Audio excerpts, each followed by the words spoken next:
اے دیکھنے والے، اپنے رب کے کرم کو دیکھ، جو فرشتے شام کو تیرے گناہ اس کے پاس لے جاتے ہیں، وہ صبح انہی کے ہاتھ تیرا رزق بیچتا ہے۔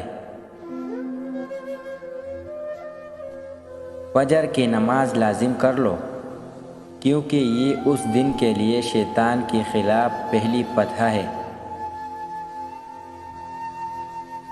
بہترین فیصلہ چاہتے ہو تو سب اللہ پاک پہ چھوڑ دو،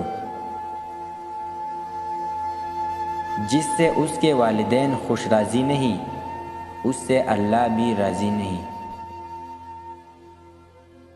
اپنے دن کا آغاز صدقہ دینے سے شروع کرو، اس دن تمہاری کوئی دعا رد نہیں کی جائے گی، اور اچھی بات بتانا بھی صدقہ ہے۔ مسلمانوں، اگر تم میں سے کوئی چاہتا ہے کہ اللہ سے باتیں کرے تو اس کو لازم ہے کہ قرآن پڑھے۔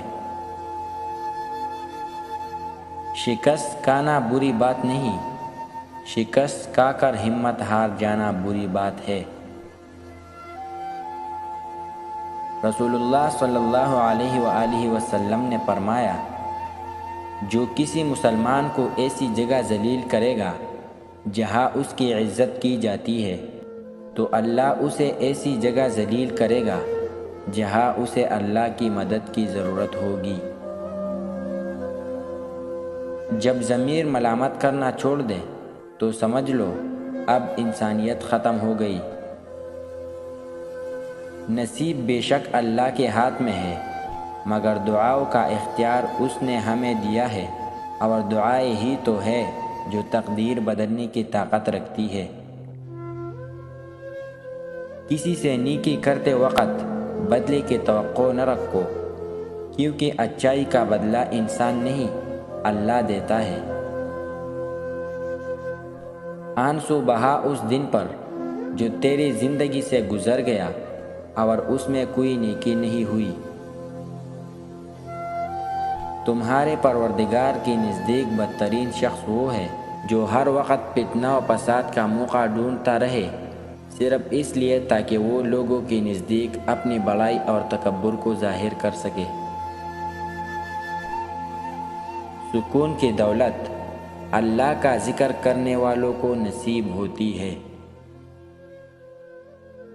3 خوبیاں انسان کو باکمال بنا دیتی ہے۔ نمبر 1، ٹھنڈا دماغ۔ نمبر 2، میٹھی زبان۔ نمبر 3، نرم دل۔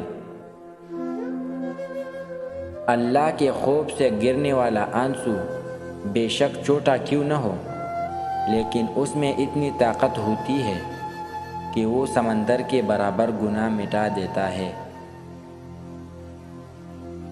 اگر یہ جاننا چاہتے ہو کہ تمہیں اللہ سے محبت کتنی ہے، تو بس یہ دیکھ لو کہ تمہیں گناہوں سے نفرت کتنی ہے۔